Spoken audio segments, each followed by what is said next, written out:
นี่แหละจึงบอกว่าให้เห็นความรู้สึกที่เกิดขึ้นกับเรารู้ก็คือใจนั่นแหละก็คือหน้านั่นแหละก็คือนะโมนั่นแหละนี่เป็น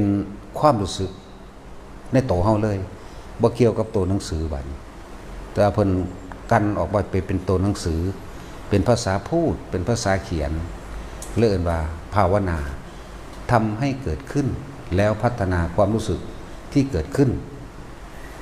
ไปในทางที่ให้เห็นตามความเป็นจริงคำว่าภาวนา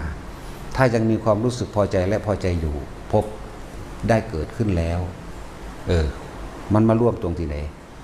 รู้หรือนะโมหรือคำว่าหน้าก็มาจากใจนั่นเองต่างๆนาสารพัดที่มันประสบทั้งตาทั้งหูทั้งจมูกทั้งลิ้นทั้งกายเลื่อนภาวนากันออกมาเป็นภาษาแล้วเลื่อนว่าภาวนานี่เป็นโต